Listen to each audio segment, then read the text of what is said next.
Behold, I send my messenger, and he shall prepare the way before me, and the Lord whom ye seek shall suddenly come to his temple.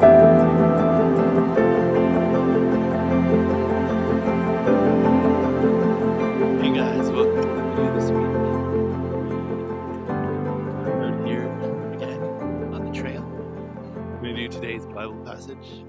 Anyways, guys, last week we read about Jesus cursing the fig tree, and it was symbolic of Israel and the religious leaders who, like the fig tree, were all leaves and no fruit. If you haven't watched that video yet, you should go back and watch it before you watch this one, as the next three videos all go together. And yeah, watch that one first and come back and watch this one. Anyways, guys, today we are going to continue in part 2, so to speak, where Jesus enters the temple and he sees the corruption that has turned his father's house into a den of thieves. But the first question I want you to consider as we read today's passage is this: what exactly had become of the temple that upset Jesus?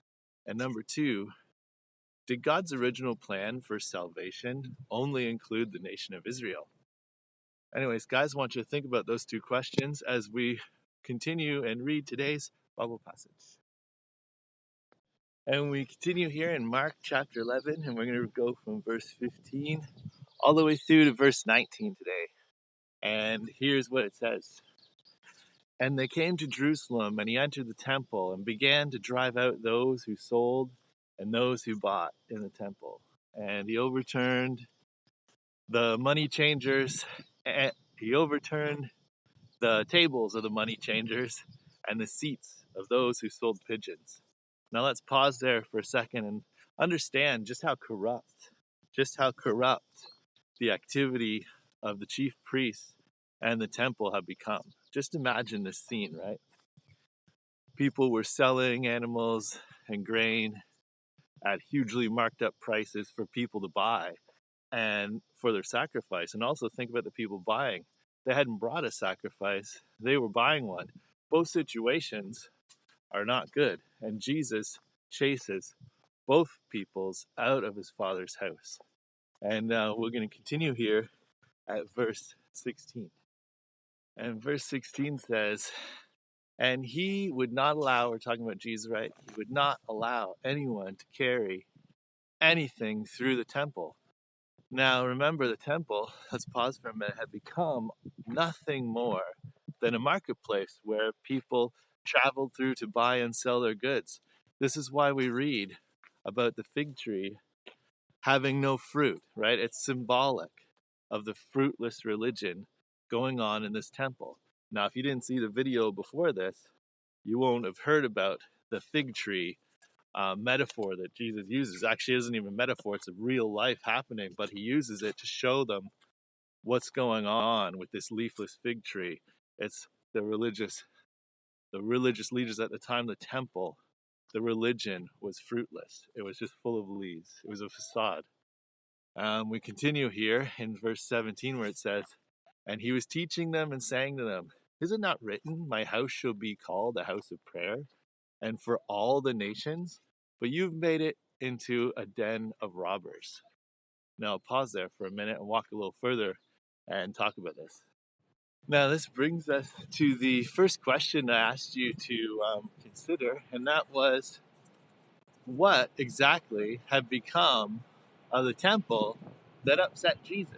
Well, if we think about it, it's really clear, right? From what we read and from what we hear Jesus actually say, it had become a den of robbers. It was no longer a house of worship to God and prayer to God.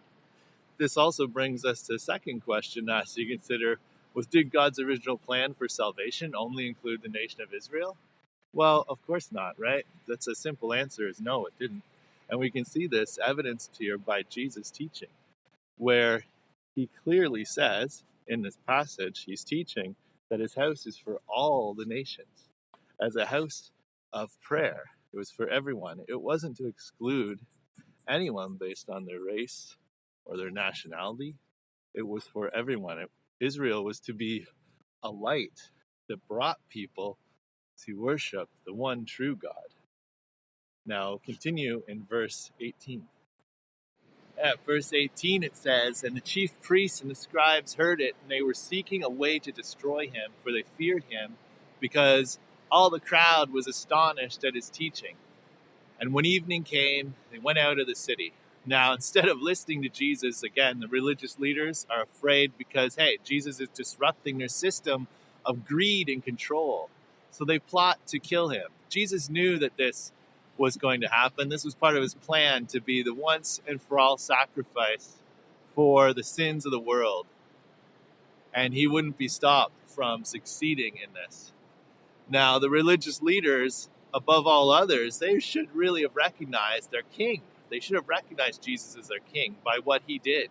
All good kings of Judah had purified the temple.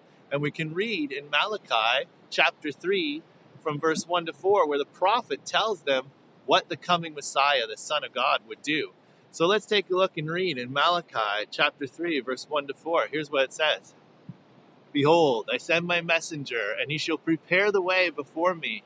And the Lord whom ye seek shall suddenly come to his temple, even the messenger of the covenant, whom ye delight in. Behold, he shall come, saith the Lord of hosts. But who may abide the day of his coming? And who shall stand when he appeareth? For he is like a refiner's fire, and like fuller's soap.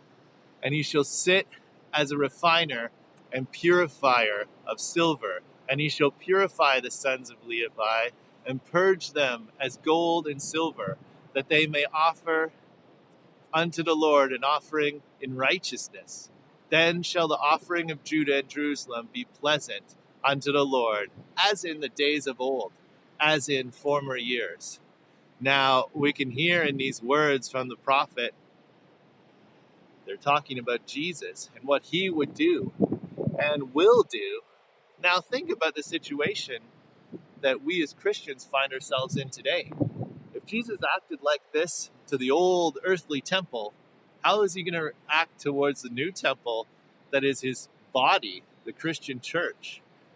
God never changes, right? And his will doesn't change. He wants his temple to be pure and holy, a place of right worship.